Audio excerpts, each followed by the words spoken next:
in front of you again.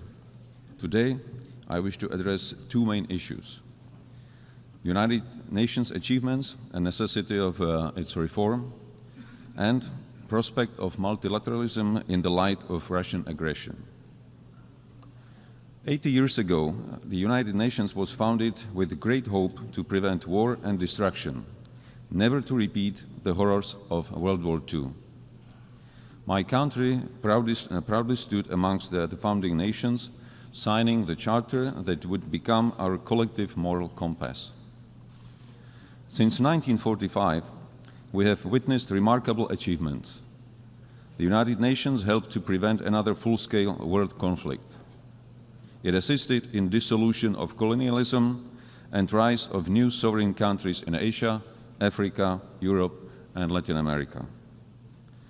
Together, we created a robust multilateral system of rules and global cooperation in international security, human rights, and economic development. Together with the UN, we have fought famine, disease, illiteracy, and poverty in some of the world's most vulnerable regions. Dozens of peacekeeping missions have helped to ease tensions in conflict zones. Thanks to its long-standing efforts, the UN has helped transform countless lives and laid the groundwork for a better world, a world which is more humane and more cooperative. It provided a platform where even the smallest nations can speak out and be heard. The UN remains the only institution where the world can collectively confront global crises. Not with weapons, but with dialogue, shared responsibility, and pressure where necessary. UN's greatest achievement is not perfection, it's persistence. With many devastating conflicts ongoing, Russia's invasion of Ukraine has significantly transformed the global security landscape. Since the last general debate a year ago, our world has not become more secure. On the contrary. In the game of smoke and mirrors, Russia continues targeting civilians, civilian infrastructure, foreign diplomatic missions, and most recently, even our neighboring country, Poland. Not to forget the acts of hybrid warfare on our own territory. These range from disinformation campaigns and attempts to undermine public trust, to cyber attacks, and even acts of sabotage carried out by mercenaries recruited online. Despite being the largest country on the map, Russia still aims to seize Ukrainian territory and expand its sphere of influence. Backed by China, Iran, North Korea, and other countries that help it circumvent sanctions and provide economic or political support. Russia, a permanent member of UN Security Council, is not only violating the principles of state sovereignty and territorial integrity enshrined in the UN Charter, but also sets a dangerous example and precedent, sending the message that aggression can yield territorial and political gain and remain unpunished. Ladies and gentlemen, our multilateral system was created on the premise that rules apply to all without exception. The consequences of this war go far beyond the news headlines. This war threatens to dismantle our system of governance based on mutual respect, equal partnership, and rules we all subscribe to. What is happening in Europe today could happen anywhere else tomorrow, under different circumstances, but under the exact same pretext. If Russia wins this unjust war, it will legitimize the triumph of brute force. Turning a blind eye to Ukraine today is a green light to any future aggressor anywhere in the world.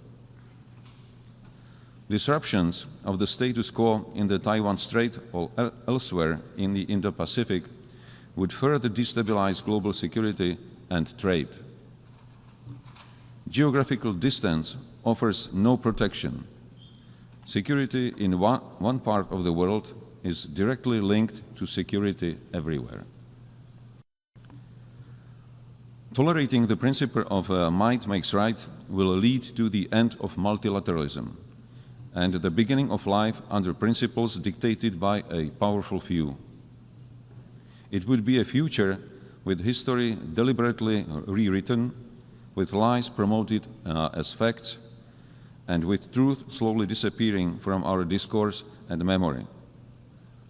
Just the opposite of what most of our nations fought for in the previous century. The heroism of Ukrainian people, their willingness to sacrifice for freedom, and global solidarity with Ukraine demonstrate that most of us still believe in universal values and in our responsibility to defend them. To achieve sustainable peace, we democratic allies from all over the world must act in unity and intensify our economic pressure on Russia. This is the only way to bring the aggressor to the negotiating table. Such peace, based on the existing international law, including territorial integrity and the right of self-determination, is in the interest of not only European countries, but of the whole international community.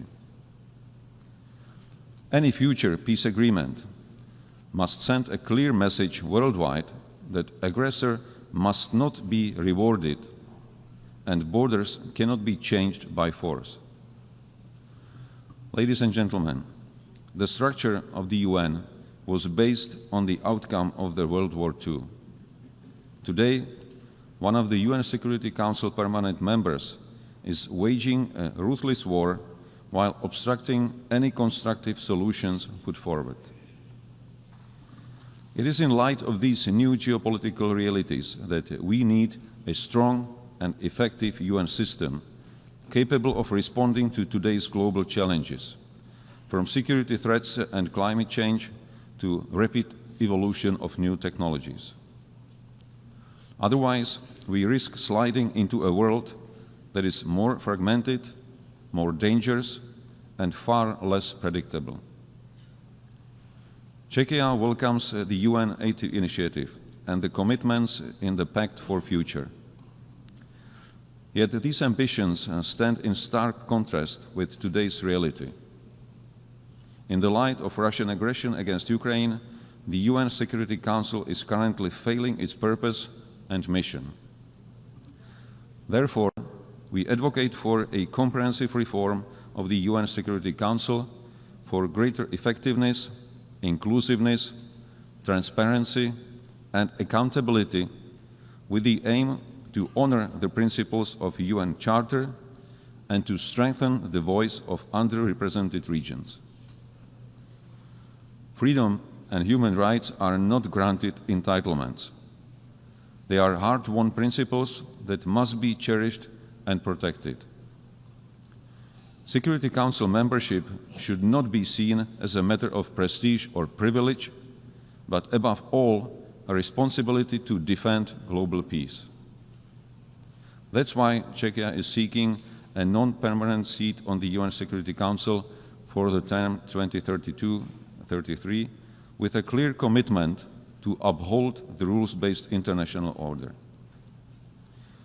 We cannot afford to have the UN paralyzed or blocked in its ability to respond to crises and challenges. Current urgent crises are already consuming too much of our attention and resources at the expense of other major, equally pressing issues. Madam President, ladies and gentlemen, as I mentioned in the beginning of my speech, the UN significantly improved the quality of life of billions, including through access to education, healthcare, and services. In this year's Sustainable Development Report, Czechia ranked 10th out of 167 countries.